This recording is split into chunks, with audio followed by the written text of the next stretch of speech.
우리 아니 근데 화장을 하셔가지고 얼굴이 하얘가지고 나를 까만데? 아, 원래 까마시잖아요. 원래 까마요. 밸런스를 맞추기 위해서 저도 화장을 안 했습니다. 우리 자기는 젊잖아. 오늘 참 대단한 날입니다. 오늘 이재명 TV가 개국을 하는 날인데 저희가 욕심을 좀 부려봤어요. 그래서 무려 4개 채널에서 동시에 방송이 진행되고 있습니다. 페이스북 라이브, 유튜브, 트위터, 그리고 네. 마지막으로 아프리카 TV까지 전격으로 오늘 개국 첫 방송을 시작을 하는데 얼만큼 관심들이 있을지를 모르겠습니다. 먼저 소개를 드리겠습니다. 이재명 TV 진행을 맡은 김남준이고요. 감사합니다. 그리고 이재명 후보님 모셨습니다. 네, 와. 감사합니다. 그리고 참 모시기 힘들었는데 저희가 어렵게 모셨습니다. 정태희 소장님 오셨습니다. 박수 네, 안녕하세요. 부탁드립니다. 여기 계신 분들 박수 쳐주세요. 박수 쳐주세요. 왜 박수를 안 쳐? 다시 한번 박수 부탁드리겠습니다. 좋습니다. 자, 리액션도 좀 부탁합니다. 저희가 말씀드렸듯이 4개의 채널이에요. 그래서 각 채널을 보고 계시는 우리 시청자 여러분, 지지자 여러분, 유권자 여러분들에게 한 번씩 인사를 좀 드려야 될 텐데, 자, 먼저 여기 보이는 요 카메라 보이십니까? 여기가 유튜브로 시청하고 계시는 우리 시청자분들이 계십니다. 여기서 네. 손 한번 흔들어 주시죠. 네, 안녕하세요. 반갑습니다. 네. 여기 가운데 보시면 여기가 페이스북 네, 안녕하세요. 진행되고 네. 있습니다. 반갑습니다. 그리고 저 핸드폰 보이시죠? 네. 핸드폰이 트위터입니다. 트위터? 마이크 달린. 예. 감사합니다. 반갑습니다. 트위터 친구들, 우리 특진들. 그리고 마지막으로 네. 앞에 보이시는 카메라가 아프리카 TV에서 아프리카 TV. 처음으로 오늘 방송을 시작했습니다. 아프리카 아. TV에서도 많이 도와주고 계신데 손 한번 흔들어 주시죠. 네, 감사합니다. 제가 아프리카 TV 며칠 전에 우리 행복이 데리고 갔다가 제가 고생 엄청나게 많이 했습니다. 정신없이 왔. 카메라가 많아서 어느 걸 봐야 될지 모르겠어요. 너무 어려운 거. 자연스럽게. 네. 좀 부산하지만 야심차게 한번 진행을 해보도록 하겠습니다. 지상 최대의 흑수저 방송, 열악한 환경, 처음부터 욕심부리 생중계 방송을 하고 있는 이재명 TV입니다.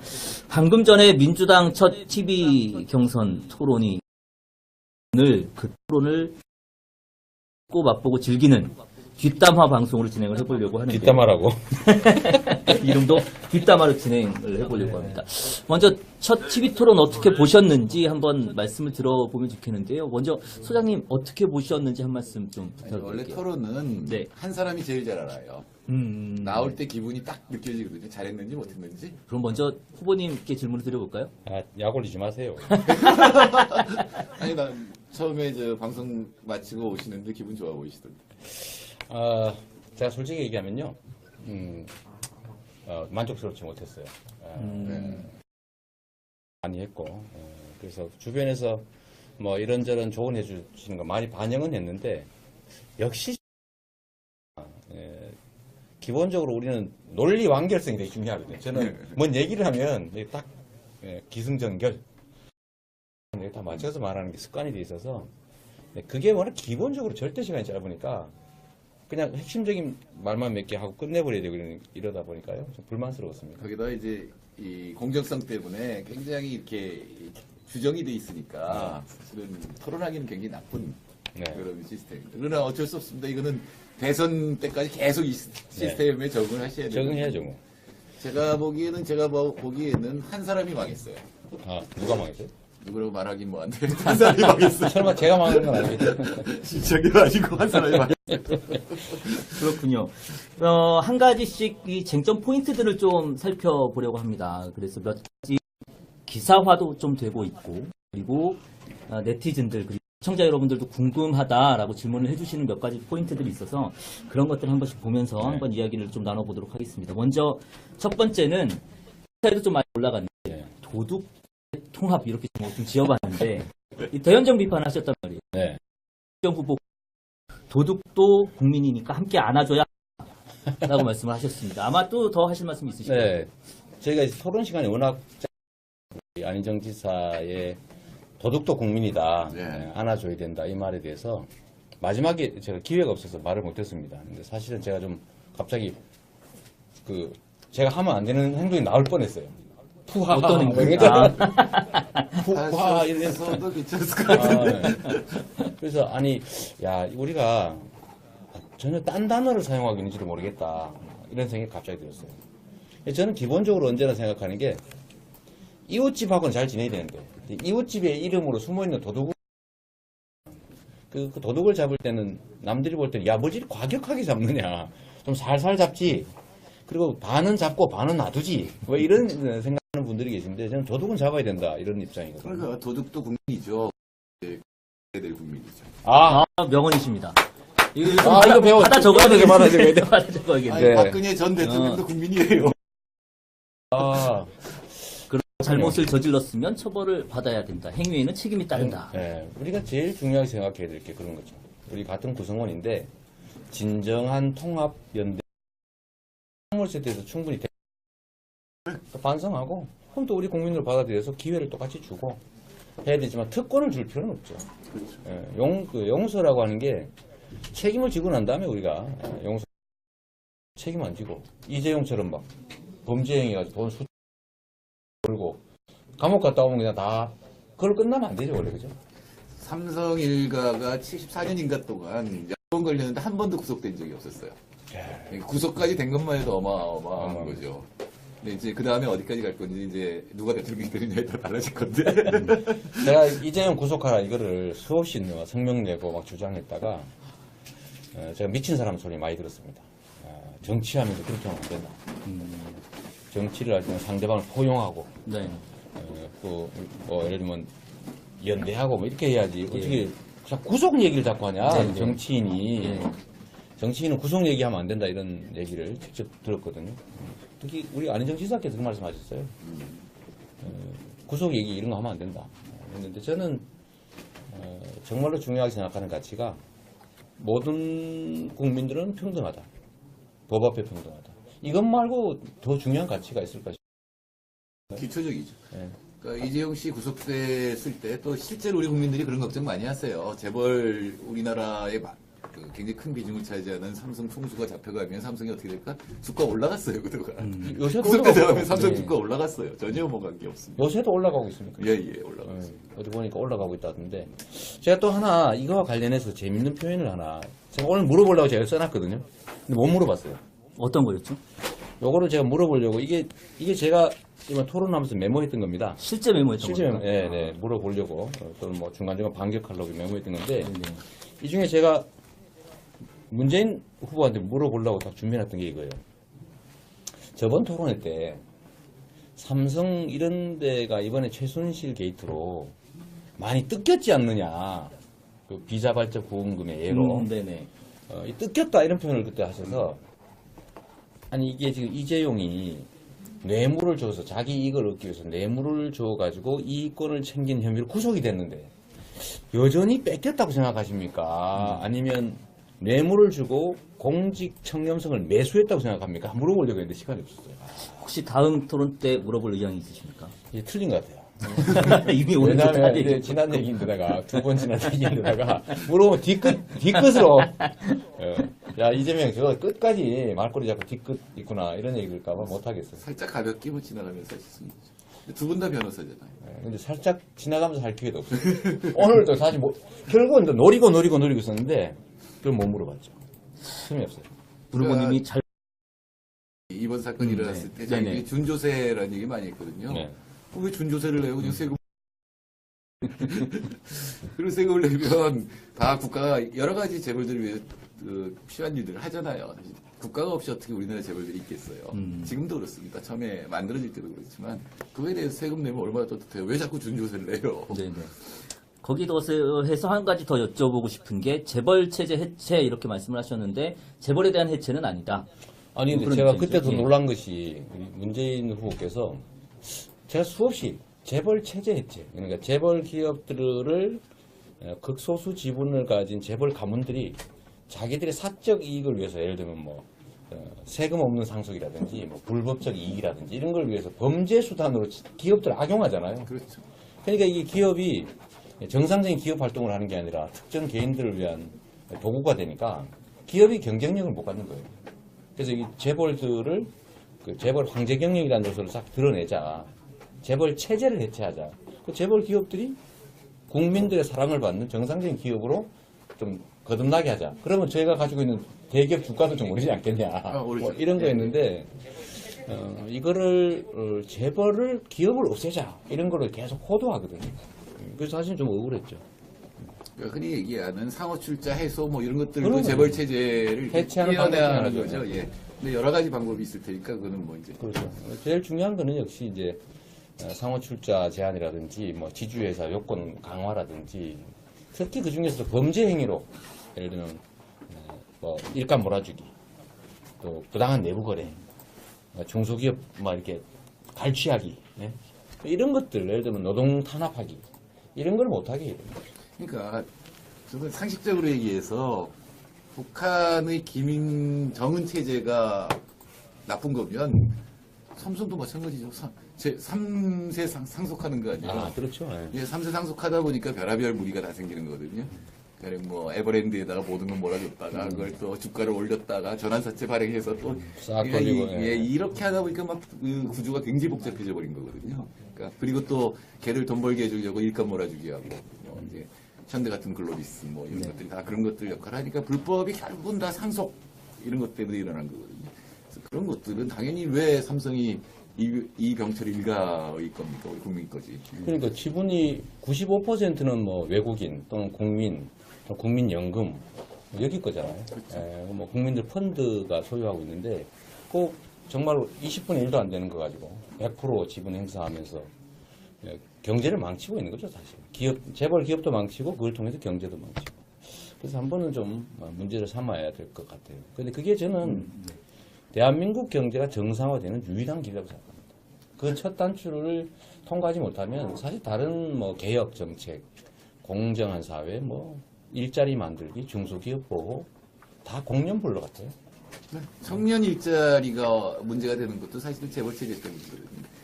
중소기업 많잖아요. 그 중소기업 네, 중에 우리나라 중소기업 중에 50%가 하청이에요. 네.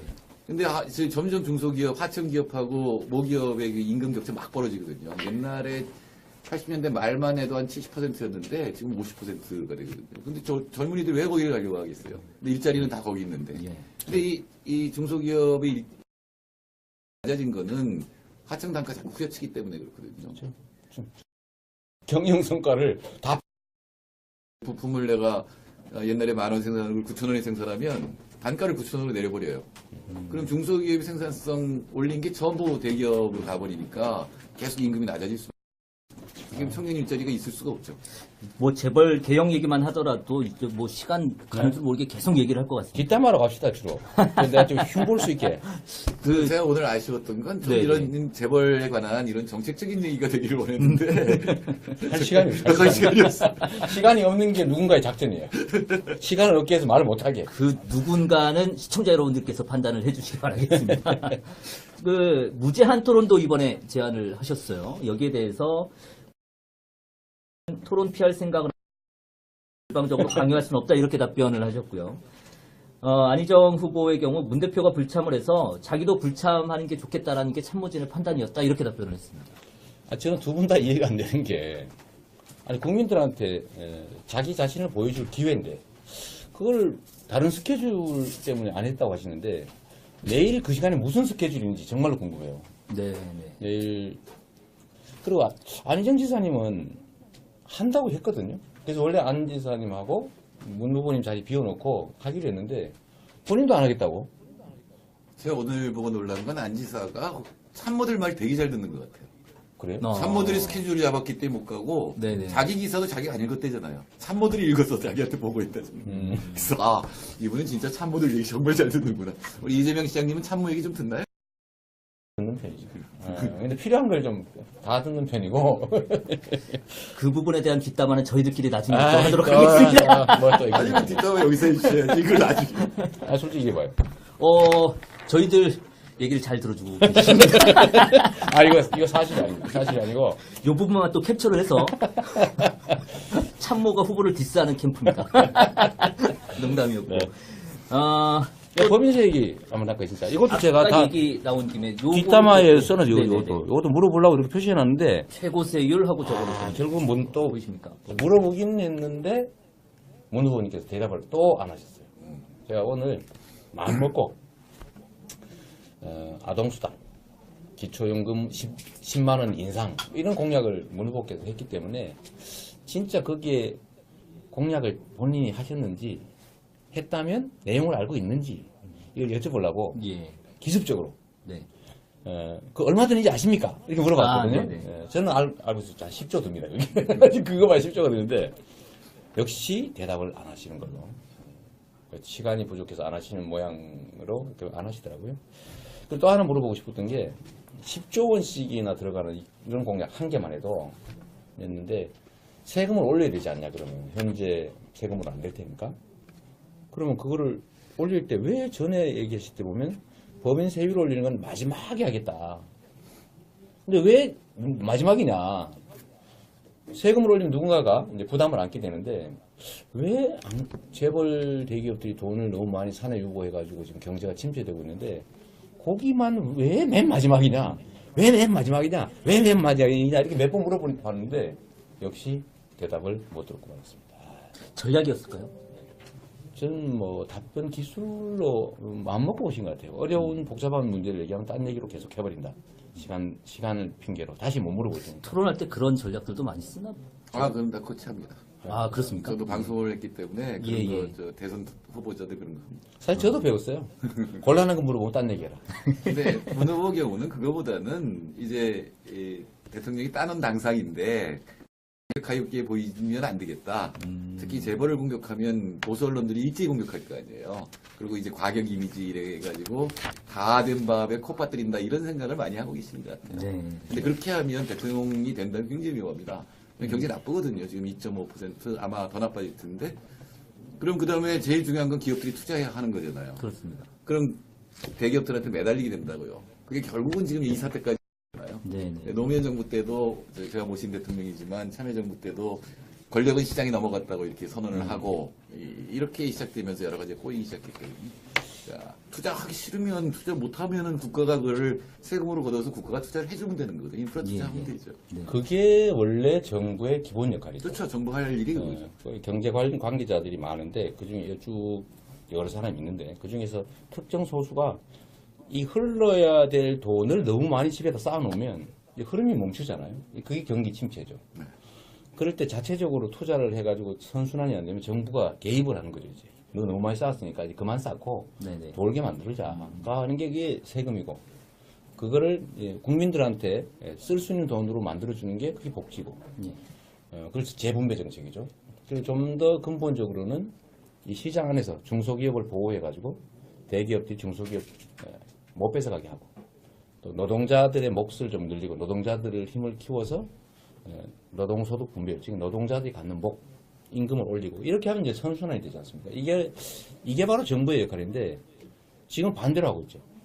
강자 소수 재벌 대기업들을 위해서 노동 탄압하고 노동자들 괴롭히고 불법 장시간 노동 강요하고 또 뭐 중소기업들을 그냥 방치해버리고 기술 탈취하고 단가 우려쳐도 적당히 과징금 때리고 말아버리고. 사실 지금 70년 적폐라고 하지만 그것도 70년 적폐거든요. 가진 사람한테 돈을 몰아줘서 그 사람들이 대규모 투자해서 우리가 성장하면 고용이 는다. 네. 근데 이른바 그게 약수요법. 네. 그게 무너진 거거든요. 이게 90년대 중반부터 약화돼서 지금은 완전히 다 무너졌기 때문에 이 경제정책 기조를 확 바꾸지 않으면 우리나라가 살아날 길이 없습니다. 그 부분을 자꾸 옛날처럼 되겠지. 내가 잘 꼬시면 재벌들이 잘 투자도 좀 해주고 조중동도 우리 편 좀 들어주겠지. 이거는 정말 말이 안 되는 얘기. 이거 70년. 네네.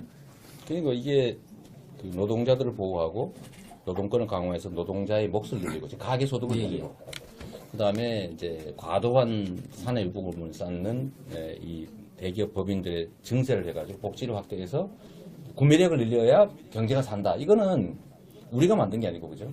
IMF라고 하는 그 유명한 빵드시의 IMF조차도 이제는 이렇게 해야 경제가 산다라고 얘기하죠. 대세죠, 대세.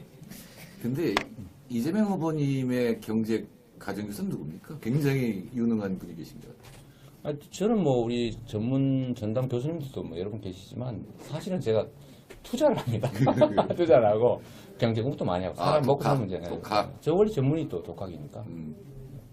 탄탄합니다. 기초 지식이 탄탄합니다. 지금 페이스북, 트위터, 그리고 유튜브, 그리고 아프리카 TV까지 생방송으로 진행이 되고 있습니다. 뭐 댓글들도 여러 가지 댓글들이 올라오고 댓글들 한번 있는데 읽어봐주죠. 여기가 아프리카 TV에서 지금 댓글들이 올라오고 있는 겁니다. 시장님 어디서 방송하시는 거임? 시청에서? 하고 아닙니다. 여긴 천국이야님이 올려주셨는데 천국이아님, 여기는 이재명 대선 후보의 선거 캠프입니다. 여의도에 있습니다. 네, 뭐 질문 좀 받아달라는 의견들도 있는데 네, 질문 올려주시면 네, 궁금증 지금부터- 나왔어요. 재명아, 성남 1 안 하냐? 성남 1 오늘 아침에도 하고 왔습니다. 자, 업무 보고 또 결제, 뭐 이거 다 합니다. 이재명님 제 롤 모델입니다도 있네요. 저거도 있네요. 그죠? 대통령 하고 싶은 모양이네요. 샌드랑 태몽이 뭔가요? 태몽을 태몽, 알려주세요. 저 태몽 우리 어머니가 꾸셨는데 돼지였대요. 돼지요? 네. 그건 돈인데. 저 돈 있잖아요. 노동자들보다 많지. 네, 이재명 시장님 모모 씨는 감옥에 가는 건가요? 하고 올려주셨네요. 박근혜 전 대통령 씨 말하는 거겠죠? 당연히 감옥 가야죠. 저는 박근혜 대통령, 전 대통령, 전두환, 또 특히 이명박, 국민의 돈을 갖다가 막 강바닥에 처박은, 그거는 반드시 감옥을 보내는 게 꿈이고, 가능하면 같은 감옥을 보내는 생각이에요. 제가 대통령이 돼서. 아마 제가 대통령이 안 되면 둘 다 감옥 안 갈 겁니다. 안 갈 가능성이 많아요, 내가 볼 때는. 제가 사면 복권 안 해주기 공동선언하자 이거 발표했더니 네, 대답을 안 하던데. 그렇죠. 네. 아무도 대답 지금 그런 얘기 할 때 아니다 이러시던데. 네, 지금 지나갔는데 댓글 중에 이재명님 잘생겼어요도 있었어요. 아, 그거 저 쑥스럽습니다. 토끼와 달림 갑 한자로 갑 해주셨고요. 좀 더 이야기를 주제를 좀 네. 다른 주제를 계속해서 좀 이야기를 나눠보고 댓글도 또 소개를 해드리도록 하겠습니다. 이거 보고 있으면 방송 못하겠 네. 그 사드 이야기를 공통 질문으로 나와서 답변을 하셨는데 네, 네. 그 어느 기사 제목을 보니까 중국의 사드 보복에 대해서 문 후보님은 중단 촉구, 또 안 후보님은 균형 외교, 그리고 이재명 후보님은 사드 철회 이렇게 이야기를 했다라고 얘기했습니다. 좀 들어보면 중국에 대해서는 좀 단호한 입장들을 다른 후보님들도 보이시는데 미국의 모호성을 견지해서일까요? 아무도 말씀들을 잘 안 하시더라고요. 요것도 오늘 좀 뒷담화를 한번. 제가 사실 제가 좀 답답했는데 네. 이제 어느 기사에 이제 문 후보께서 미국 우방 국가라도 노할 수 있어야 된다라고 해서 여기 훌륭한 말씀이다 이렇게 생각. 왜 감히 미국에 노한다고 말하느냐라고 이 종북무리가 시작된 거예요. 그래서 뭐 옛날 새누리당에서 나온 그 두 당이 막 공격을 하길래 제가 이거 신종 종북무리다. 대한민국이라고 하는 데가 자주 독립국가인데 아니 우방 국가가 대한민국 국익에 반하는 요구를 하면 당연히 노해야지. 노할 수 있다가 아니라 노해야 된다라고 말해야 되지만 그래서 노할 수 있다고 한 것도 큰 발전이더라고요. 그래서 제가 종북무리 하지 마라 라고 제가 지지성명 겸 그 종북무리 반대 지원 입장을 냈는데 갑자기 나 그런 말 한 일 없다 이렇게 부인을 한 거예요. 그래서 제가 갑자기 이상한 사람 돼버렸어요. 네네. 그래서 오늘 한번 제가 여쭤봤죠. 써야 되고 노해야 된다. 입장이 뭡니까? 했더니 그것도 이상하게 책에는 그렇게 썼고 인터뷰에는 그렇게 말하지 않았는데 뭐 이러면서 막 네네. 역시 저는 최종적으로는 답을 못 듣고 말았습니다. 네, 뭐 보신 분은 아니 어떠셨어요? 예, 사실 지금 중국이 보복하는 거의 원인은 사드를 배치한 거잖아요. 그래서 사드는 그렇죠. 예. 기술적으로 우리나라를 보호하는 무기가 아니거든요. 네네. 근데 중국 입장에서는 그들의 표현으로 핵심 이익을 건드린다고 얘기할 수 있거든요. 뭐 환하게 다 보는 건 아니지만 여하튼 네. 중국이 미국을 공격하는 힘은 굉장히 약화돼요. 네. 그러니까 이제 중국도 이제 최신 무기를 개발하고 이제 보복을 하는 거죠. 한국에서 처리하라고. 근데 사실 그 사드가 결정된 과정은 아무도 몰라요. 그때 기억해 보면 외교부 장관은 쇼핑하고 있었잖아요. 근데 원래 저기 NSC라는 데서 그런 거 결정하거든요. 근데 핵심적인 참가해야 될 장관은 쇼핑을 하고 있었고 국방부 장관 얘기를 하는 거 보면 이게 무슨 무기인지를 몰라요. 네. 도대체 누가 결정한 거냐. 누가 한 걸까요?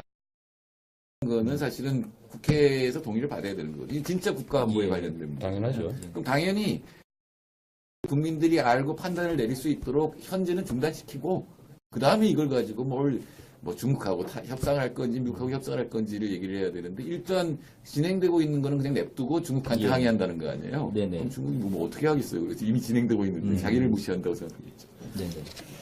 그래서 저는 이제 국가 지도자가 될 사람, 이미 국가 지도자인 사람은 예를 들면 자기가 권한을 갖고 있기 때문에 네. 어떤 정책에 대해서 그야말로 전략적으로 모호한 태도를 취할 수 있죠. 모호를 해야지. 네. 왜냐하면 전략성이 필요할 수 있으니까. 패를 다 까면 안 되잖아요. 그죠? 네. 근데 후보는 권한을 가진 사람이 아니고 권한을 갖기 위해서 국민의 심판을 받는 사람이거든요. 근데 후보는 주요 국가 현안에 대해서 입장을 명확하게 내고 국민들이 선택할 수 있게 해줘야 되는 거죠. 근데 전략적 모호성이라는 이름 입장을 안 내는 거 보고 저는 좀 이건 아닌데 싶은 생각이 그 들어요. 일이 발생하기 전에는 전략적 모호성이 의미가 있지만 이미 일이 발생된 거거든요. 그럼 이거에 대해서는 어떻게 하겠다가 있어야 되는 거죠. 모호하게 하면 어떻게 이미 진행되는데. 그래서 오늘도 그거 물어보고 싶었는데 시간이 없어서 네. 또 못 물어봤기 때문에 여기서 뒷담화로 한번 뭐 기회 되시면 우리 문 후보님께서 답을 해주시면 좋을 것 같아요. 아마 저쪽에서도 뒷담화 할 거예요. 저 이제 뒷담화로 토론을 하는 이 뒷담화 토론도 재미있는 얘기거리가 될 것 같은데 네. 뭐 다른 후보님들은 어떻게 하실지 한번 지켜봐야겠습니다. 다른 내용 한번 넘어가 보겠습니다. 유독 오늘 뭐 모두 발언에서도 그렇고 공통 질문에서도 그렇고 기본소득을 강조하셨어요. 여러 차례 말씀을 하셨는데 이유가 따로 있었습니까? 보통은 이제 다른 후보들이 그렇게 각오를 하고 있었답니다. 저번 오마이뉴스 토론보다 더 세게 물고 듣지 않을까. 제가 그런 좀 뉘앙스를 주기도 했죠. 했는데 근데 역시 제가 보니까 이미 국민들이 알만한 건 다 아시는 거죠. 제가 얘기하지 않아도 다 알고 그것보다는 제가 가진 정책, 핵심적인 정책들을 좀 설명하는 게 좋겠다 네. 생각이 들었어요. 저는 기본소득이 그야말로 경제를 회생시키는 주요한 수단, 그 중에서도 그 지역 간 불균형, 또 지방소외, 그야말로 수도권으로 돈 다 몰리고 지방인 돈이 없고 이 문제를 해결할 수 있는 정말 중요한 저는 방법이라고 생각하거든요. 제가 어느 언론사가 저한테 그러던데 자기들이 기본소득을 소위 비판하려고 그랬대요. 그랬더니 경제학자들 거의 대부분이 야 이렇게 얼마나 좀 재밌는 정책을 만들었지? 이렇게 얘기를 하더라는 거죠. 사실 채널A가 그런 얘기 하던데 그래서 이것도 자랑삼아 말씀드리지만 경제가 살려면 저는 기왕이면 복지 지출을 현금으로 해주되 해당 지역의 경제가 살 수 있는 겁니다. 저는 원래 정책을 만들 때 복합적으로 만들거든요. 하나의 정책으로 하나의 효과만 내면 아깝잖아요. 네. 하나의 정책으로 여러 개의 효과를 동시에 내면 그냥 그 효과가 몇 배가 되는 거니까. 그래서 기본소득을 이제 의제로 좀 알려드리고 싶었어요. 제가 얘기를 하면 상대방이 그걸 답하기 위해서 또 기본소득을 얘기 안 할 수가 없을 테고. 또 다행히 또 우리 문재인 후보께서 저를 이제 비판하는 입장에서 재원을 어떻게 만들래? 예. 이렇게 물어봐줘서 저는 너무 고마웠죠, 사실 오늘은. 이제 재원 얘기할 때 좀 시간이 부족하기는 했었는데요. 재원은 제가 시간이 많지 않아서 잘 얘기를 못했는데 국가 총예산의 7% 정도에 불과하고 매년 15, 16조씩 올해는 23조 원이 늘어났거든요, 사실. 예. 재원 늘어난 게 국가 예산이요. 국가 예산이 세입이 그렇게 늘어난 거죠. 네. 근데 그냥 평균적으로 15, 16조 원 정도라고 보더라도 거기 더하기 기존 예산에 한 3, 4% 조정을 하면 만들 수 있는 예산이고 총액으로 따져도 한 7% 정도. 이 정도인데 제가 7% 얘기를 왜 하냐면 이유가 있습니다. 성남시는 국가 예산보다 더 이게 융통성이 없죠. 정해진 게 다 있어요. 근데 그거를 제가 쥐어짜가지고 하다못해 가로등 보수 예산까지 쥐어짜니까 뭐 몇십억이 나오더라고요. 그런 것들 쥐어짜서 모아서 결국 7% 정도의 예산을 확보한 다음에 그걸로 계속 매년 빚을 갚았단 말이에요. 1200억 정도. 예, 예. 빚 갚고 이제 빚 갚는 거 끝나니까 이제 그 예산으로 이제 복지 예산들을 지출하다 보니 싸워서 계속 집행했잖아요. 네, 네. 그래 놓으니까 이제 전국에서 성남이 유명해지고 그러다 보니 야 이재명 한 거죠. 저는 사실은 제가 이 대통령 경선에 불려 나올 줄 몰랐어요, 솔직히. 기초단체장이 무슨. 근데 결국은 이제 성남시의 성과 때문에 국민들이 저를 불러주셨는데 대통령이 가지는 국가 예산에 대한 권한은 성남시장이 성남시 예산에 가지는 권한보다 훨씬 큽니다. 재량이 많다는 거죠. 네.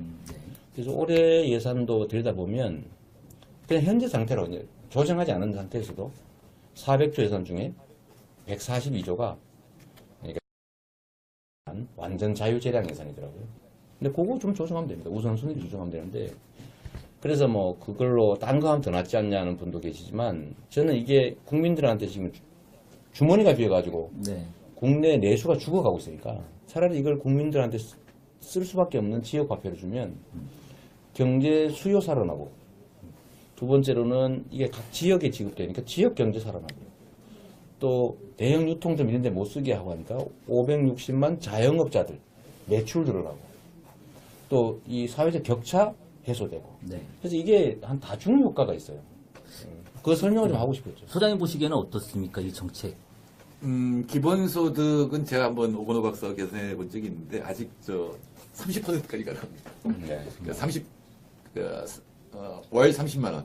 네. 월 30만 원. 예, 그 그러니까 정도는 됩니다. 상한선을 최고로 잡으면 다른 우리나라의 경제 정책을 갖다 훼손하지 않고 사회 정책을 훼손하지 않고 제대로 끌어내면 월 30만 원까지 가능하지 않을까. 근데 지금 사실 월 10만 원. 월 10만 원에 8만 원, 8만 원. 네. 네. 그리고 이재명 표 정책의 특징은 각각의 정책을 복합적으로 만들어요.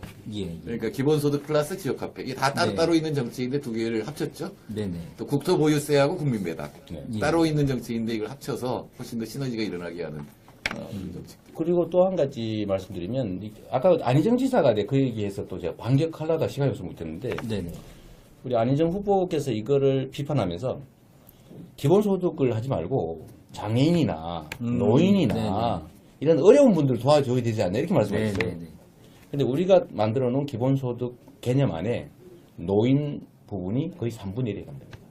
노인, 그 다음에 장애인, 네네.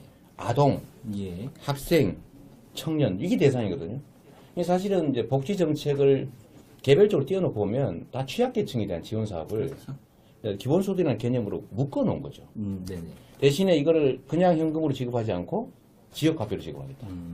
그래 가능하면 기본소득의 형태로 지급하게 되면 기본소득에 대한 논의가 좀 커질 테고 이게 이제 소위 4차 산업혁명으로 일자리가 사라질 때 대한 대안으로 우리가 언젠가는 기본소득을 도입해야 되는데 우리가 좀 조기에 도입하는 효과가 있죠. 네. 예를 들면 이럴 수도 있어요. 우리가 그냥 29세 이하 청년에게 뭐 100만 원씩, 아동에게 100만 원씩, 학생에게 100만 원씩, 노인에게 뭐 예를 들면 100만 원씩, 장애인에게 100만 원씩 따로따로 해놨으면 기본소득이라고 비난하지 않았겠죠. 다 취약계층이 필요한 거니까. 근데 이걸 우리는 이제 어쨌든 복합적 효과를 누리기 위해서 기본소득으로 묶은 거죠. 네. 혹시 오늘 이 방송 보시는 분들은요, 혹시 이것 때문에 세금 더 내는 거 아니냐 이런 걱정하시는 분들 많더라고요. 근데 이거는 기본소득 2,800만 명에게 주는 연간 100만 원은 세금 증세하고 아무 관계 없습니다. 법인세 증세도 관계 없어요. 이미 기존에 내고 있는 세금 안에서 국가 재정을 조정해서 지급할 겁니다. 다만 이제 15조 원의 토지 배당 1인당 30만 원은 이제 연 30만 원입니다. 초보적으로. 이거는 이제 국토 보유세를 걷어서 전액 돌려주는 거니까 요거는 증세를 동반해요. 근데 이거는 100% 국민에게 돌려주기 때문에 국가가 쓰지는 않습니다. 불균형이 해소되겠죠. 그리고 혹시 착오 안 하시면 좋겠는 게 이걸 가지고 야 이거 너 집 있는데 혹시 내가 세금 또 내고 손해 보는 거 아니야? 이런 거 그렇죠. 그렇게 생각할 수 있죠. 예. 국민의 95% 이상은 자기가 낸 것보다도 훨씬 몇 배, 몇십 배 더 받습니다.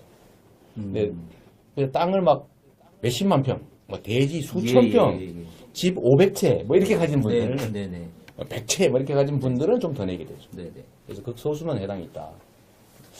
정말 해보고 싶은 정책이에요. 또 그 정도의 부를 가지고 있는 사람들은 또 사회 환원을 할 책임도 사회적으로 있지 않겠어요? 아니 해야 됩니다. 우리 사회가 자산 불균형이 너무 심해요. 상위 10%가 우리나라 전 총 재산의 66%를 가지고 있습니다. 네. 하위 50%, 그냥 국민의 절반은 겨우 2% 가지고 있어요. 그 중에 절반은 아예 마이너스다. 네, 이런 사람들한테 불균형을 해소하려면 국토보유세를 걷어서 전액 국민한테 돌려주는 이런 게 필요하죠.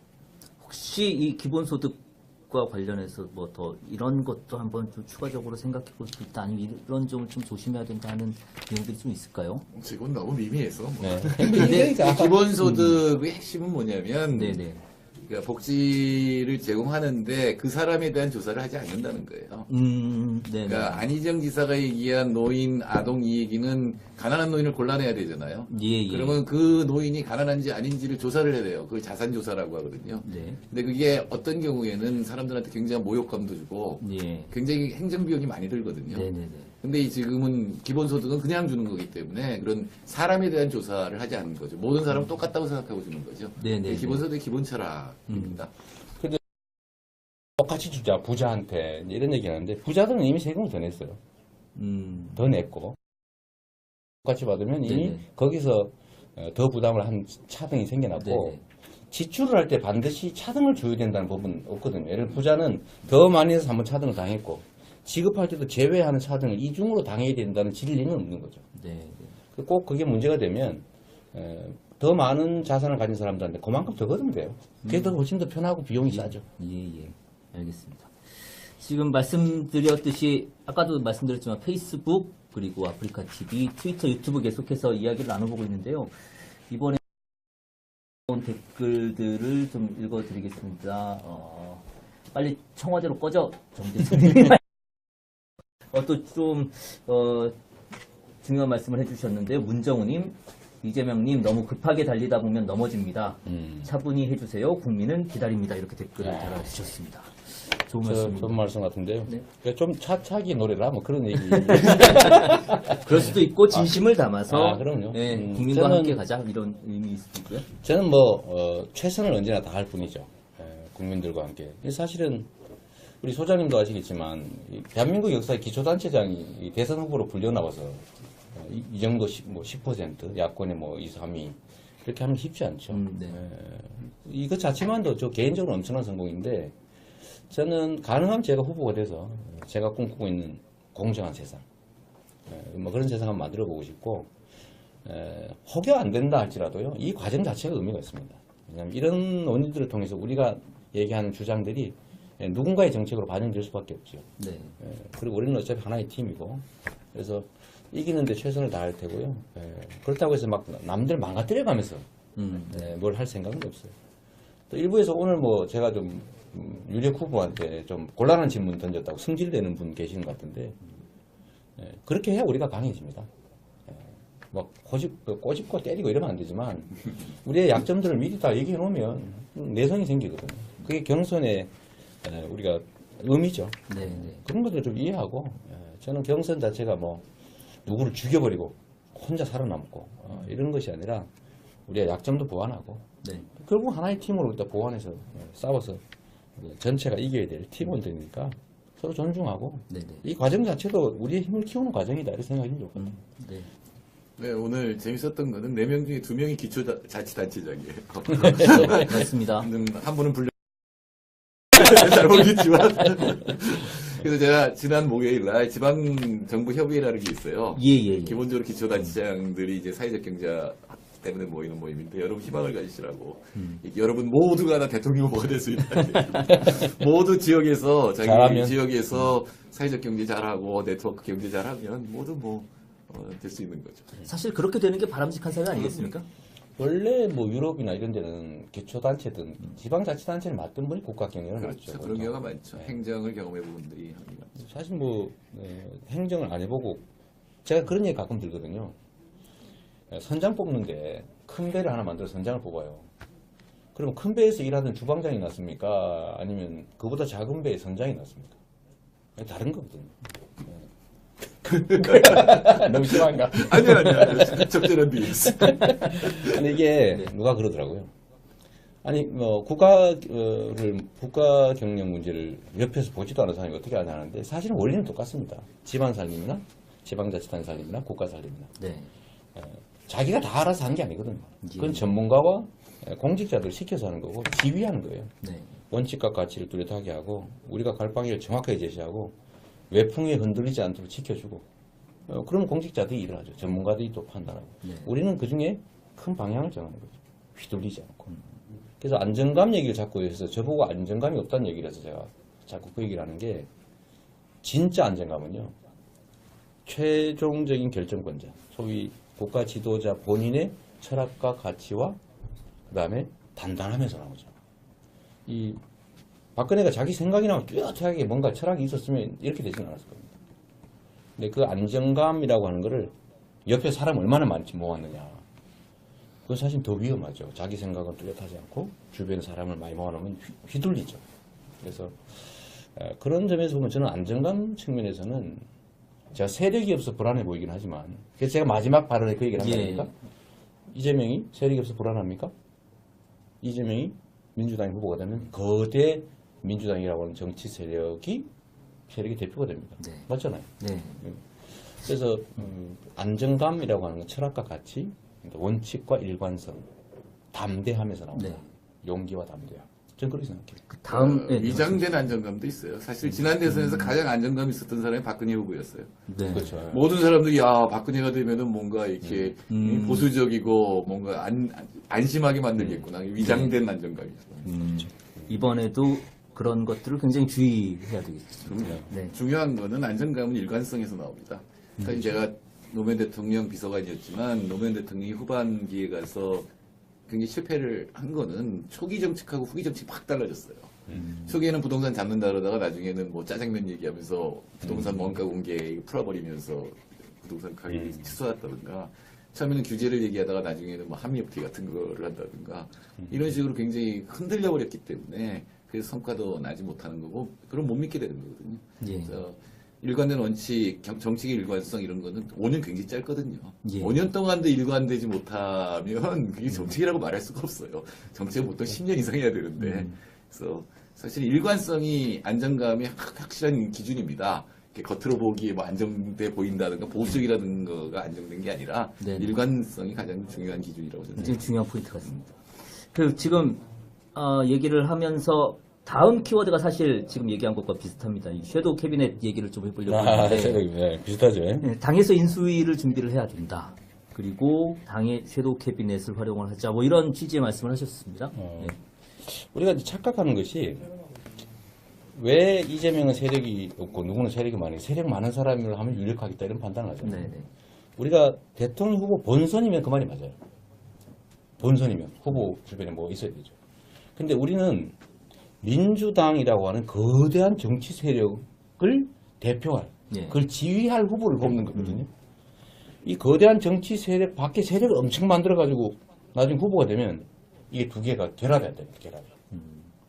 그러면 오히려 갈등이 생기죠.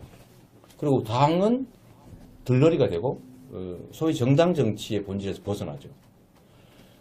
민주당이라고 하는 거대 정치 세력을 대표할 사람을 뽑는데 왜 세력 많은 사람 뽑습니까?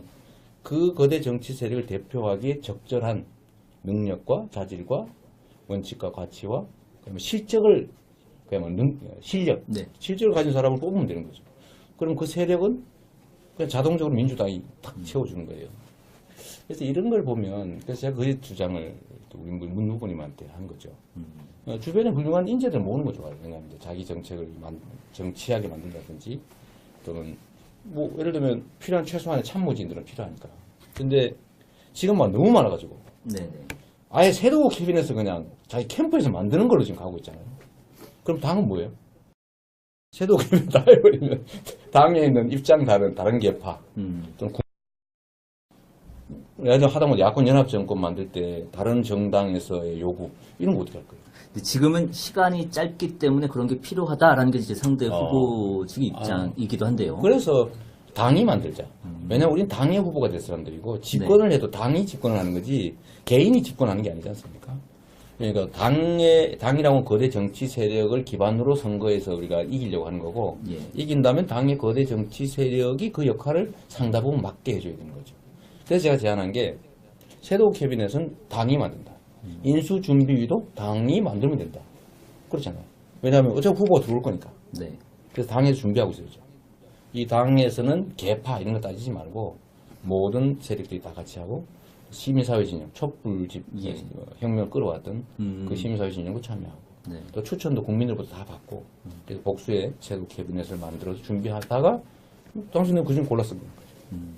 후보가 자기가 모은 인력 중에서 섀도우 캐비넷을 꾸리겠다고 하는 것은 저는 사실은 좀 심하게 얘기하면 정당 정치를 부인하고 1인 독재 체제를 하겠다라고 하는 걸로 보여질 수도 있습니다. 그리고 그 세력 몰라요.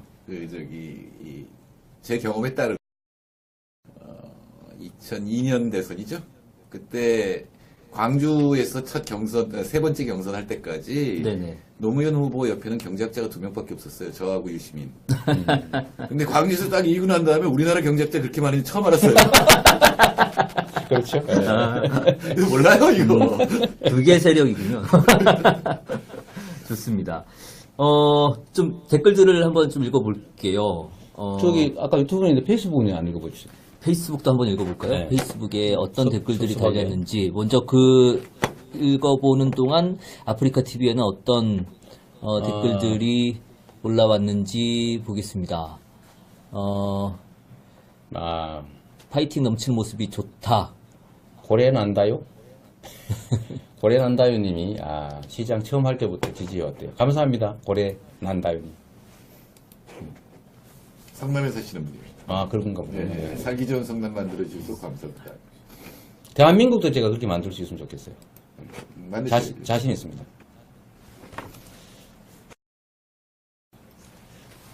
페이스북의 댓글들 몇 개를 좀 보도록 하겠습니다. 여기 보이죠? 오늘 기호 추첨하셨죠? 뭐 내심 좀 바랬던 기호가 있었습니까? 어떻습니까? 아니, 왜요? 4번이 왜? 아니, 그 속설 있잖아요. 주물사. 아이고. 원래 그래서 층수에는 4층을 많이 빼요. 아니, 물론 그렇죠. 그거 뭐. 많이 빼고 그러는데, 아니, 저는 느낌에 예. 4번만이면 좋겠다. 이런 생각이었는데, 1번이 제일 낫대요. 왜냐면 우리가 네. 1번 후보가 될 거니까. 번호상 2번, 우리가 최다 수당이라서, 이제 본선도 1번을 쓰게 되는데, 예, 기왕이면 예. 1번을 하는 게 좋겠다 싶었는데, 저는 고르지 못했고요. 남은 거. 세 네네. 분이 고르고 남은 거가 1번이더라고요.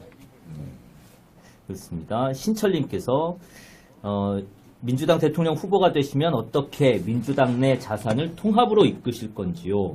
노 전 대통령도 세가 없었지만 대통령이 됐고 후에 폐물 당했다 뭐 이렇게 표현을 해주셨는데 여튼 어떻게 당내 인력들 통합을 할 건지.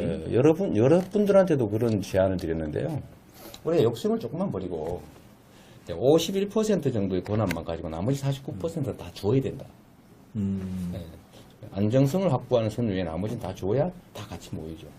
근데 권한이나 권력을 다 자기가 다 차지하고, 다 측근들이 다 차지하고 같이 하자 그러면 누가 하겠어요. 그래서 제일 중요한 거는 권한과 기회를 나누는 거예요. 대신 중심을 잃으면 안 된다. 다 주면 또 곤란하니까. 네.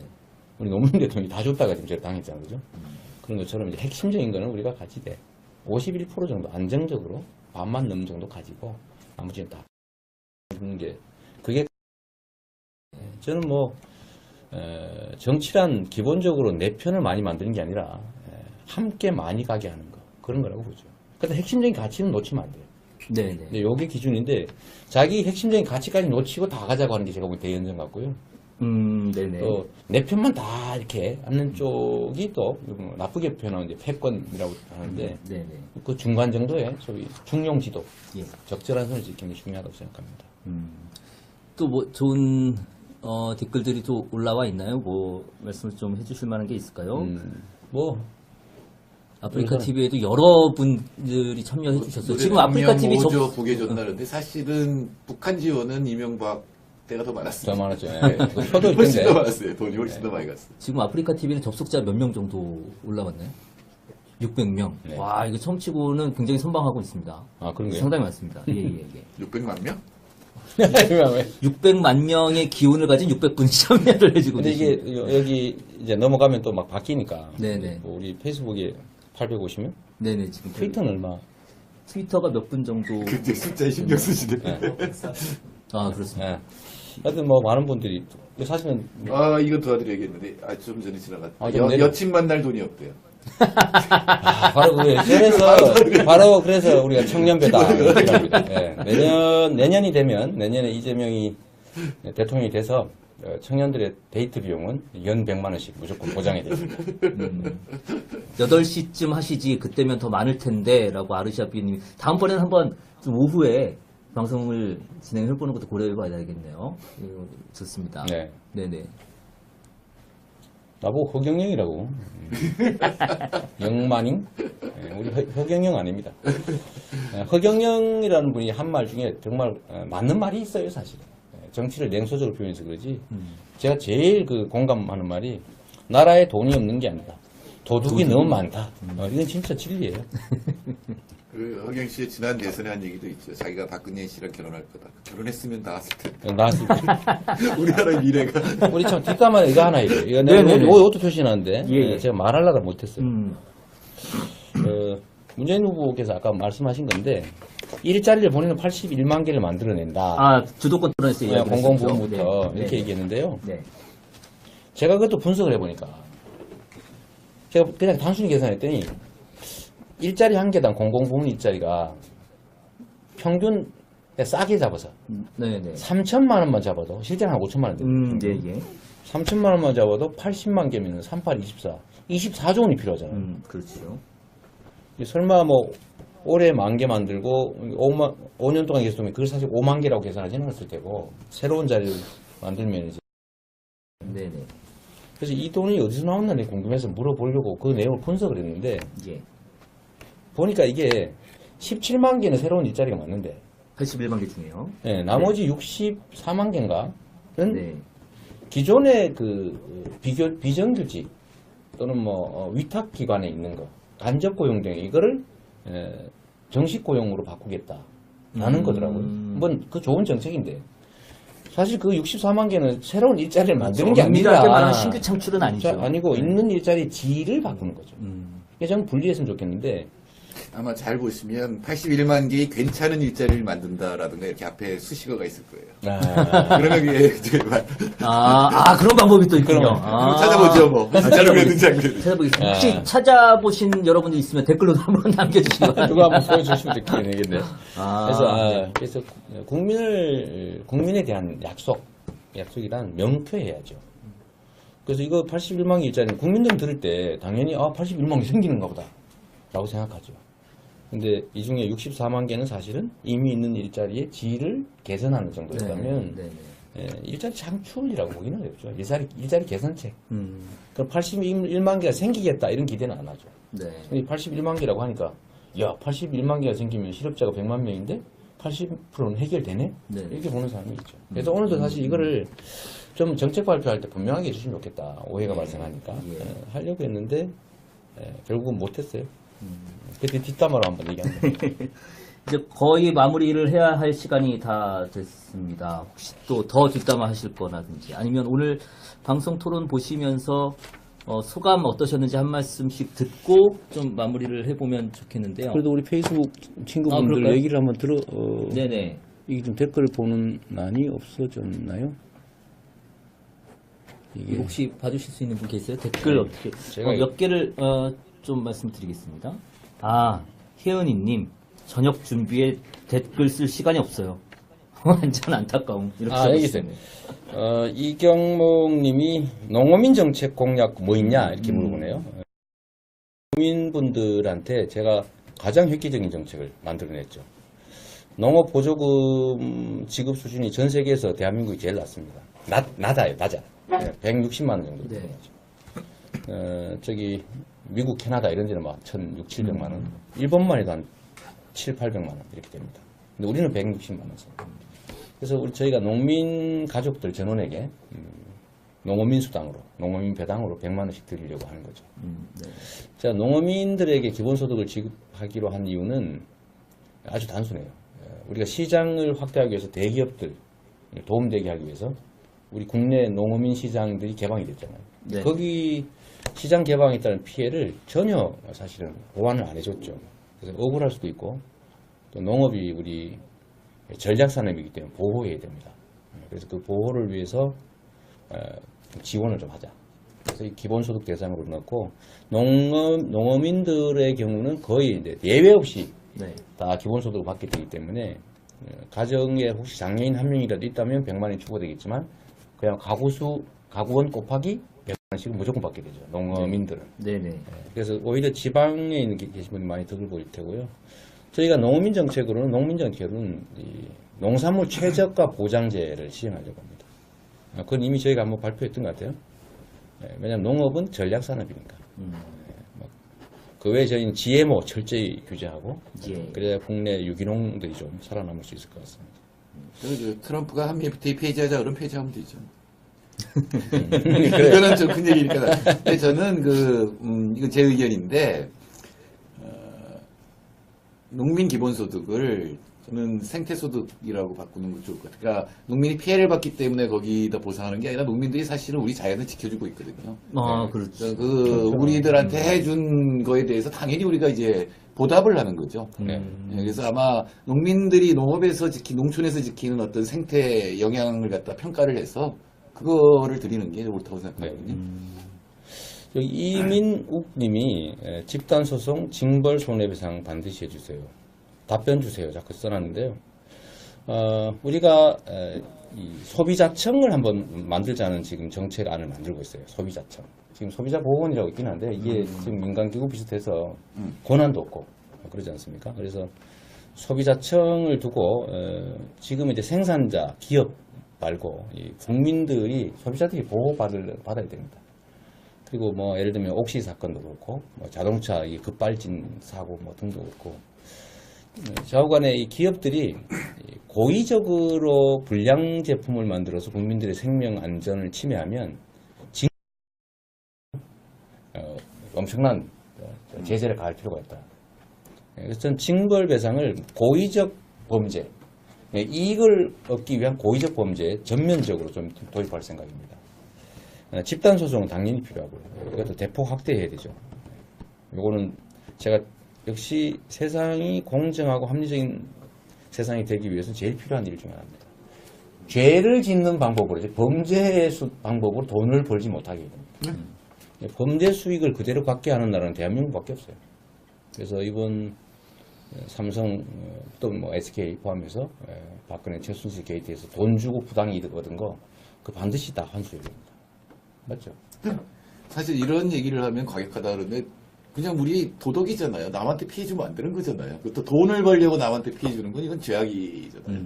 이건 사실은 일반인의 도덕이고 이건 옛날부터 사실 그런 게 지켜왔는데 네. 요새 우리나라가 이상해져서 이런 얘기하면 과격하게 느껴져요. 아니 저거 다 과격하다고 그래서 진짜로 이런 얘기하면 과격하다는 거예요. 네. 적당히 해야지.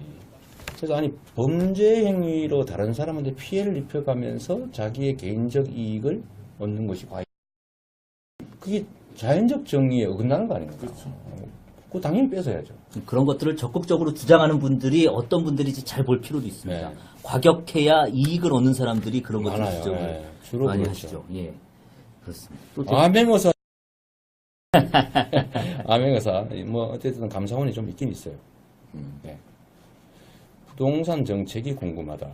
네. 부동산 정책은 저희가 핵심적으로 두 가지를 만들었는데 첫 번째는 부동산 백지 신탁제라고 그래서요. 네. 부동산을 이용해서 공직계에 들어가면 그 자기 부동산으로 돈을 벌기 위해서 이상한 정책을 자꾸 만들어요. 자기가 이익 벌기 위해서. 네. 그래서 주식 백지 신탁제처럼 부동산을 가지고 들어가는 공무원들은 고위공직자는 부동산을 백지 신탁하고 다 팔아라. 다 일정 기간 안에 팔아라. 아니면 다른 사람이 대신 팔아준다. 부동산을 다 맡기고 공직을 해라. 부동산 부자들은 네. 대신 100% 다 하자는 건 아니고 그 중에서 이제 실소유를 증명한 거, 자기 집 뭐 이런 거, 이런 것들 예를 들면 정상적으로 임대 계약하고 세금 내고 있는 거 이런 거 빼고 네. 부동산 백지 신탁제를 도입해서 고위공직자들이 부동산으로 돈 못 벌게 하는 거 하나하고 두 번째는 부동산 보유세라는 네. 거죠. 아까 말씀드렸는데 여러분들 이거 혹시 아시나 모르겠는데요. 자동차세는 아까 제가 이거 설명하려다 시간이 없어서 또 못했어요. 자동차를 가진 분들은 자동차 가격의 2% 정도의 세금을 냅니다. 근데 부동산은 그 중에서도 토지, 건물을 빼고 토지가 6,500조 자산 가치가 있는데요. 1년에 350조의 불로소득이 생겨요. 임대소득, 뭐 양도소득 이런 거죠. 근데 여기에 대해서 부동산을 가지고 있다고 내는 세금이 얼마냐면 0.1% 남짓밖에 안 됩니다. 네. 5원 내고 있어요. 6,500조 원에 대해서. 자동차세는 2천만 원이면 막 100만 원씩 내고 있는데, 40만 원씩만 내고 있죠. 이제 이런 것들을 좀 고쳐서 부동산 보유세, 토지 보유세를 내고, 아까 얘기한 대로 100% 다 국민한테 되돌려주는데, 돌려줄 때는 공평하게. 네. 이렇게 하면 부동산 보유 비용이 늘어나서 불필요한 부동산 보유가 줄어들어요. 저는 대한민국 부동산 정책에 이것도 역시 과격하다고 그러더라고요. 근데 이렇게 안 하면 이 불균형 격차를 어떻게 해소합니까? 조금 한번 해보려고 하죠. 자, 네. 이제 이제 좀 마무리해야 될 것 같아요. 예, 공수처 얘기해달라고. 아, 공수처. 요 얘기까지 하고 마무리를 하겠습니다. 공수처 얘기는 저는 이제 대한민국의 모든 부정부패, 불공평, 격차 이런 걸 만들어내는 첫 번째 체인은 뭐냐면 정치 부패 아닙니까? 정치 권력을 가진 자들이 원래 대기업이든 재벌이든 강자들의 부당한 이익을 얻는 걸 규제를 해야 되는데 그 권력을 우리 반대로 써가지고 그 강자들의 횡포에 도움을 주면서 자기 이익을 챙기잖아요. 이걸 정경유착 네. 또는 뭐 부정부패라고 말하는데 이거를 없애는 방법은 엄정하게 감시하고 잘못했을 경우에 엄정하게 처벌하고 그게 제일 중요하죠. 근데 이 처벌을 담당하는 검찰이 그게 부패에 있어요. 우병우. 예, 우병우, 뭐, 김기춘, 뭐. 그래서 예, 검찰 개혁이 정말로 중요하고 그러려면 검찰을 수사할 수 있는 고위공직자 비수사처, 공수처 꼭 필요하고 거기에 하나 더해서 좀 영구적으로 예, 검찰이 정치 권력의 눈치를 보지 않도록 하려면 국민들이 직접 검사장을 뽑게 지방검찰청 검사장을 국민 직선제로 좀 만들 필요가 있습니다. 그리고 더 중요한 거는 역시 검찰에 대한 인사권을 행사하는 대통령이 깨끗하고 청렴해야 됩니다. 그거 외에는 방법이 없죠. 네. 자기가 부패하면 어떻게 다른 사람의 불법을 감시할 수 그렇죠. 있겠어요. 그게 핵심이라고 생각됩니다. 아까 저 양반이 사드 왜 숨기냐 뭐 이런 얘기 있는데 못 숨겨. 내가 이제 사드 배치 이유를 숨긴다 그거죠. 그 얘기 잠깐만 하면 사드는 대한민국 안보에 도움이 안 됩니다. 도움이 되면 누가 반대하겠어요? 미군에게는 도움이 됩니다. 미국의 세계 미사일 방어 전략, 소위 MD죠. 미사일 방어 체제를 위해서 대한민국이 사실은 희생되는 거죠. 대한민국 안보에 도움되면 누가 반대하겠어요? 그래서 사드는 경제적으로 큰 손실을 불러오고 그리고 대한민국 안보를 위하는 게 아니라 오히려 안보를 해쳐요. 왜냐하면 사드 배치라는 게 중국이 화가 나가지고 북한에 대한 미사일 핵 개발 저지를 위한 국제 공조에서 자꾸 뒷걸음질을 치고 있습니다. 북한이 안보상 이익을 보고 있어요. 그리고 이제는 남북 간 전쟁, 군사 충돌만 우리 걱정하는데 실제로는 이제는 앞으로 미국과 중국 간의 군사 충돌이 어디서 남태평양에서 발생했다 이러면 중국이 바로 한국의 사드 배치 지역을 미사일로 공격하게 됩니다. 그러니까 이게 심각하죠. 오늘 일본도 이 빌미로에서 중국이 이제 또 군사를 강화하면 빌미로에서 자기들도 또 군사력을 강화하면 서로 군사력을 강화하게 되면 네. 동아시아가 상대적으로 이 군사 지출 안에서 경제 성장률이 높은 점이 있었는데 이제 앞으로 군사 지출, 군사 경쟁을 하게 되거든요. 예. 그래서 사드가 여러 가지를 불러오는 겁니다. 동아시아의 평화를 위한다면 사드는 반대를 해야 되겠죠. 마지막 뒷담화. 마지막 네, 뒷담화. 좋습니다. 네. 마지막 뒷담화. 제가 오늘 물어보려다 뭐 기회를 막 누리고 있었는데 못 물어보겠어요. 네, 굉장히 안타까운 게 많으셨던 아, 거예요. 시간이 없으니까.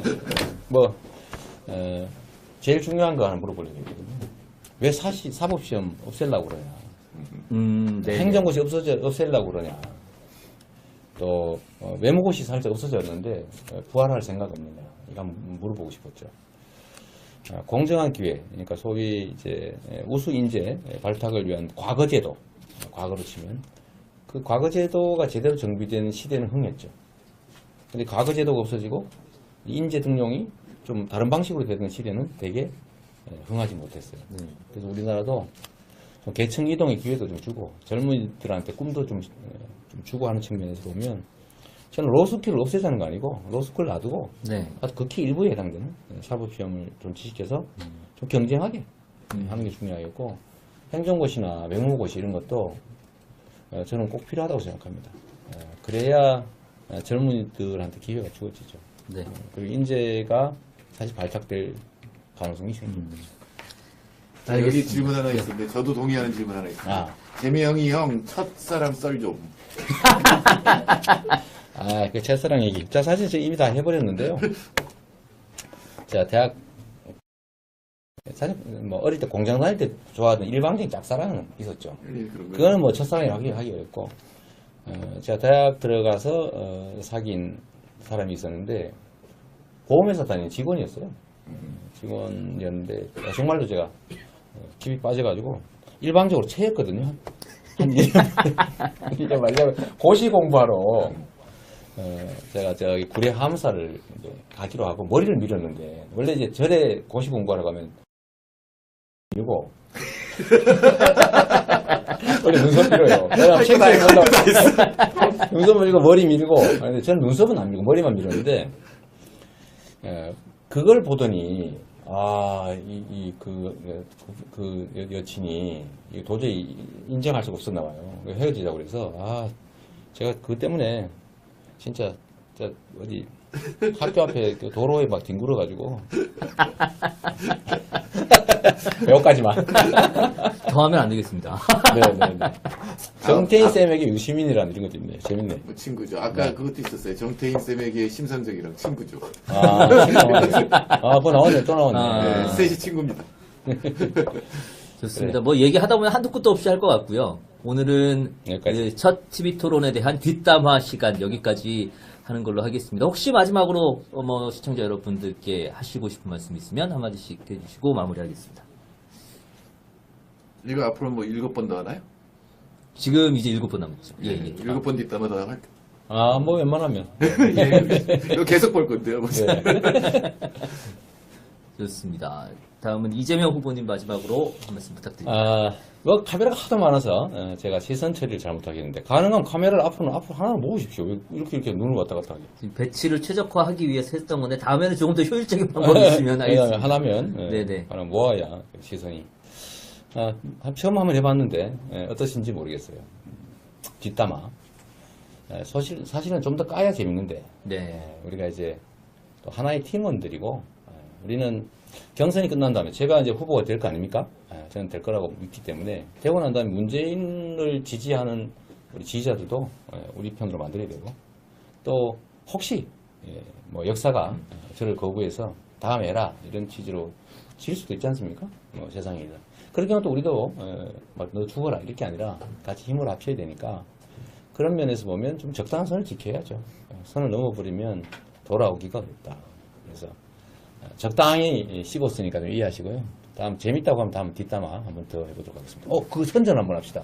이거 진짜 중요한 건데. 자, 또 광고 PPL 광고. 자, 천사 1811 1000. 그건 제가 할게요. 후원회. 예. 이거 중요한. 이건 본인이 하기 좀 찝찝할 테니까. 자, 잘 맞춰주세요. 네. 네. 그거예요. 우리 경선에서 우리가 이겨야 됩니다. 한 표가 정말로 중요합니다. 여러분 생각해 보십시오. 일부에서 우리가 여론조사에서 3등이니까 30%대하고 10%대하고 하면 지겠지 이렇게 생각하는 분들이 계세요. 그런데 그거는 여론조사일 뿐입니다. 여론조사는 5천만 명을 대상으로 그냥 물어보는데 95%는 대답을 하지 않아요. 귀찮아. 그중에 한 5% 정도가 마지못해서 대답을 하는 정도로 하죠. 물어보니까 대답할 뿐이죠. 그런데 이번 경선은 예를 들면 선거인단이 200만 명 넘겼다. 그럼 실제 투표는 보통 한 60% 합니다. 그럼 6, 22, 한 120, 30만 명이 투표하죠. 그 중에 60만 명이면 이기는 거예요. 60만 명. 자, 한번 생각해 보십시오. 150만 명이 투표한다고 치더라도 인구의 3%에 불과해요. 우리 직장에 예를 들면 100명이 있다. 그럼 그 중에 3명이 겨우 투표하는 거예요. 그 3명은 어떤 사람들이냐면 보통 사람들이 아닌 사람들인 거죠. 3명밖에 안 한다는 거죠. 그러니까 우리가 진짜 투표할 사람들을 모으면 이 대한민국 운명을 바꿀 수 있습니다. 이미 정권 교체는 대세고 사실은 결정났어요. 국민들이 대통령을 탄핵할 정도에 왔고 또 새로운 정부 만든다. 이건 이미 결정한 겁니다. 그럼 지금부터는 어떤 정권 교체냐가 중요하죠. 어떤 정권 교체. 더 나은 정권 교체 해야죠. 진짜로 권력 담당자를 바꾸고 그냥 단순히 권력 담당 세력만 바꿔가지고 우리의 삶이 세상이 바뀌지 않는다면 무슨 의미가 있습니까? 그래서 오늘 제가 마지막 토론 마무리 발언으로 그 얘기를 드린 거죠. 이미 정권 교체는 결정돼 있다. 이재명에게 세력이 없다고 걱정하지 마라. 이재명이 후보가 되면 민주당이 이재명의 세력이 된다. 그리고 이재명을 선택하면 이재명이 꿈꾸는, 즉 여러분이 꿈꾸는 진짜 공정한 사회가 옵니다. 조금 시끄럽긴 하겠죠. 예를 들면 적폐 세력을 청산하는데 저들이 저항할 거고, 또는 재벌 기득권자들의 그 기득권을 제한하려고 그러면 반항할 테고, 그러면 우리가 국민들과 손을 잡고 그 반항, 저항을 넘어서 희망과 꿈이 가능한 공정한 사회로 가야 되지 않습니까? 좀 시끄럽긴 하겠지만 그 시끄러움을 피할 일은 없는 거죠. 그래서 우리가 참여하면 이긴다. 이거 생각하시고 주변에 지금부터 설득하실 필요 없어요. 그냥 동의하는 사람을 한 명이라도 더 등록시켜서 우리가 이번 경선에 이기고 민주당을 통해서 야권 연합정권 만들고, 그리고 진짜 우리가 꿈꾸는 세상, 공정한 세상, 공평한 기회, 공정한 경쟁, 합당한 배분이 가능한 정상적인 상식적인 나라, 민주공화국 같이 한번 만들어 봤으면 좋겠습니다. 감사합니다. 우리 소장님도 감사합니다. 네, 감사합니다. 네. 여러분 후원해 주시고 참여해 주십시오. 이상으로 이재명 TV 오늘 이재명 정태인의 뒷담화 모두 마치겠습니다. 박수로 마치겠습니다. 네, 같이 감사합니다. 박수. 고맙습니다. 수고 많으셨습니다. 다음부터는 좀 리액션 있는 그리고 감옥 갔다 오면 그냥 다 그걸 끝나면 안 되죠, 원래. 그죠? 삼성 일가가 74년인가 동안 여권 걸렸는데 한 번도 구속된 적이 없었어요. 구속까지 된 것만 해도 어마어마한 거죠. 근데 이제 그 다음에 어디까지 갈 건지 이제 누가 대통령이 되느냐에 따라 달라질 건데. 제가 이재명 구속하라 이거를 수없이 성명 내고 막 주장했다가 제가 미친 사람 소리 많이 들었습니다. 정치하면서 그렇게 하면 안 된다. 정치를 할 때는 상대방을 포용하고, 네. 예를 들면 연대하고 뭐 이렇게 해야지. 어떻게 자꾸 구속 얘기를 자꾸 하냐? 네, 네. 정치인이. 네. 정치인은 구속 얘기하면 안 된다 이런 얘기를 직접 들었거든요. 특히 우리 안희정 지사께서 그 말씀하셨어요. 구속 얘기 이런 거 하면 안 된다. 그런데 저는 정말로 중요하게 생각하는 가치가 모든 국민들은 평등하다. 법 앞에 평등하다. 이것 말고 더 중요한 가치가 있을까 싶어요. 기초적이죠. 네.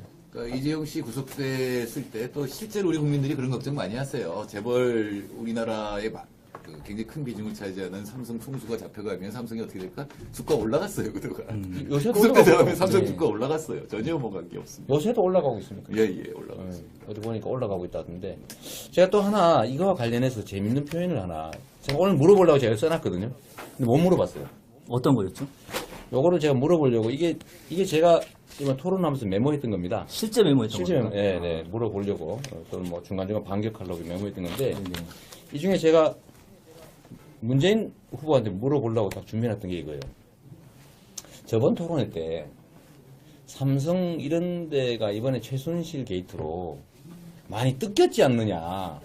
그 비자발적 후원금의 예로. 네네.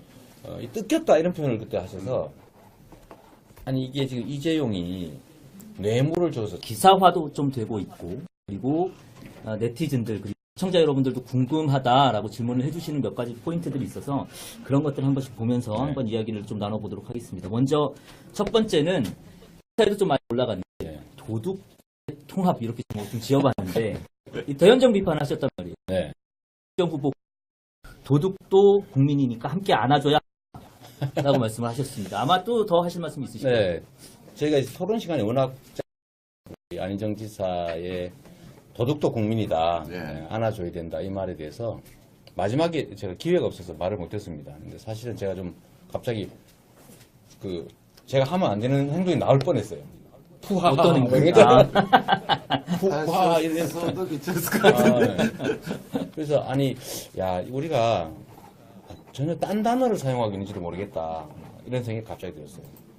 저는 기본적으로 언제나 생각하는 게 이웃집하고는 잘 지내야 되는데 이웃집의 이름으로 숨어있는 도둑 그 도둑을 잡을 때는 남들이 볼 때는 야 뭘 이렇게 과격하게 잡느냐 좀 살살 잡지 그리고 반은 잡고 반은 놔두지 뭐 이런 생각하는 분들이 계신데 저는 도둑은 잡아야 된다 이런 입장이거든요. 그러니까 도둑도 국민이죠.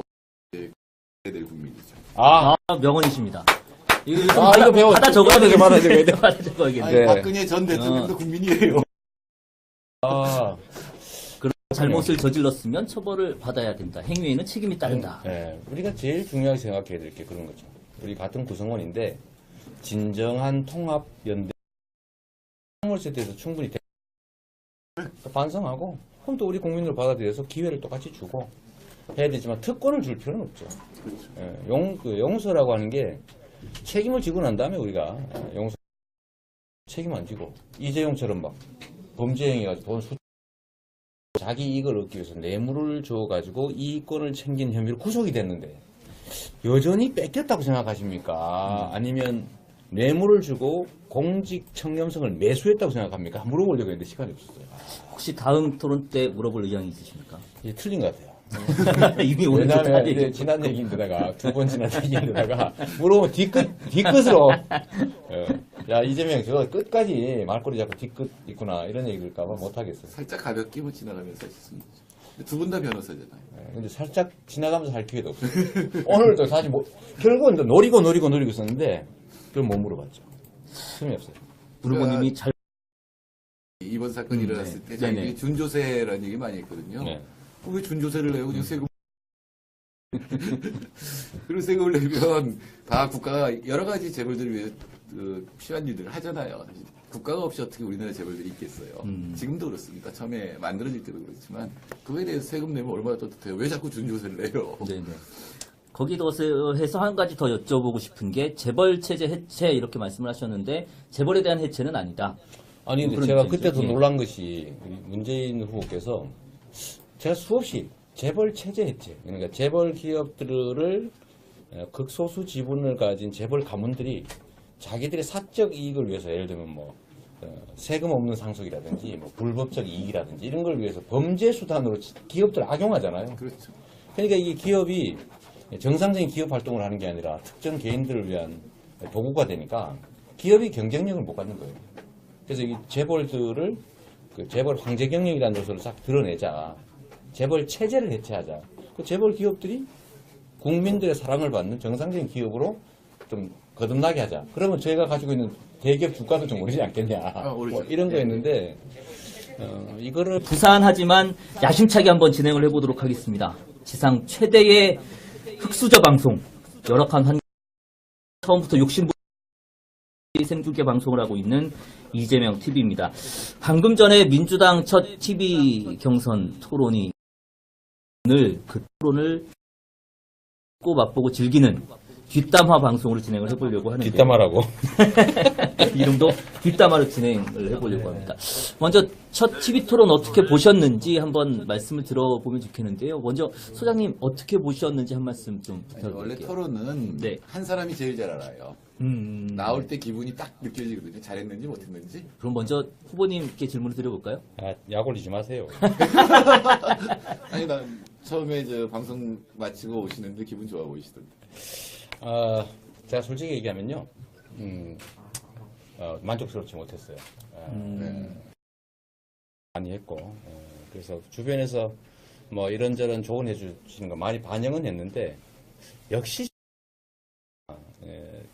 기본적으로 우리는 논리 완결성이 되게 중요하거든요. 저는 뭔 얘기를 하면 딱 기승전결, 다 맞춰서 말하는 게 습관이 돼 있어서, 그게 워낙 기본적으로 절대 시간이 짧으니까, 그냥 핵심적인 말만 몇 개 하고 끝내버려야 되고 이러다 보니까요. 좀 불만스러웠습니다. 거기다 이제 이 공정성 때문에 굉장히 이렇게 규정이 돼 있으니까 사실은 토론하기는 굉장히 나쁜 네. 그런 시스템입니다. 그러나 어쩔 수 없습니다. 이거는 대선 때까지 계속 이 시스템에 적응을 하셔야 돼요. 적응해야죠, 뭐. 제가 보기에는 한 사람이 망했어요. 누가 망했어요? 누구라고 말하긴 뭐한데 한 사람이 망했어요. 설마 제가 망한 건 아니겠죠? 진짜게 아니고 한 사람이 망했어요. 그렇군요. 한 가지씩 이 쟁점 포인트들을 좀 살펴보려고 합니다. 그래서 몇 가지 우리 아니 근데 화장을 하셔가지고 얼굴이 하얘가지고 나를 까만데? 원래 까마시잖아요. 원래 까마요. 밸런스를 맞추기 위해서 저도 화장을 안 했습니다. 자기는 젊잖아. 오늘 참 대단한 날입니다. 오늘 이재명 TV가 개국을 하는 날인데 저희가 욕심을 좀 부려봤어요. 그래서 무려 4개 채널에서 동시에 방송이 진행되고 있습니다. 페이스북 라이브, 유튜브, 트위터, 그리고 네. 마지막으로 아프리카 TV까지 전격으로 오늘 개국 아프리카 첫 TV. 방송을 시작을 하는데 얼만큼 관심들이 있을지를 모르겠습니다. 먼저 소개를 드리겠습니다. 이재명 TV 진행을 맡은 김남준이고요. 아, 감사합니다. 그리고 이재명 후보님 모셨습니다. 네. 와. 감사합니다. 그리고 참 모시기 힘들었는데 저희가 어렵게 모셨습니다. 정태희 소장님 오셨습니다. 박수 네, 안녕하세요. 부탁드립니다. 여기 계신 분들 박수 쳐주세요. 박수 쳐주세요. 왜 박수를 안 쳐? 다시 한번 박수 부탁드리겠습니다. 좋습니다. 자, 리액션도 좀 부탁합니다. 저희가 말씀드렸듯이 4개의 채널이에요. 그래서 각 채널을 보고 계시는 우리 시청자 여러분, 지지자 여러분, 유권자 여러분들에게 한 번씩 인사를 좀 드려야 될 텐데, 자, 먼저 여기 보이는 요 카메라 보이십니까? 여기가 유튜브로 시청하고 계시는 우리 시청자분들이 계십니다. 여기서 네. 손 한번 흔들어 주시죠. 네, 안녕하세요. 반갑습니다. 반갑습니다. 네. 여기 가운데 보시면 여기가 페이스북 네, 안녕하세요. 진행되고 네. 있습니다. 반갑습니다. 그리고 저 핸드폰 보이시죠? 네. 핸드폰이 트위터입니다. 트위터. 마이크 달린. 예, 아, 감사합니다. 반갑습니다. 트위터 친구들. 우리 나 투진들. 보이지도 않는데. 그리고 마지막으로 네. 앞에 보이시는 카메라가 아프리카 TV에서 아프리카 TV. 처음으로 오늘 방송을 시작했습니다. 아프리카 아. TV에서도 많이 도와주고 계신데 손 한번 흔들어 주시죠. 네, 감사합니다. 제가 아프리카 TV 며칠 전에 우리 행복이 데리고 갔다가 제가 고생 엄청나게 많이 했습니다. 정신없이 왔 카메라가 많아서 어느 걸 봐야 될지 모르겠어요. 너무 자, 어려운 거. 자연스럽게. 예. 좀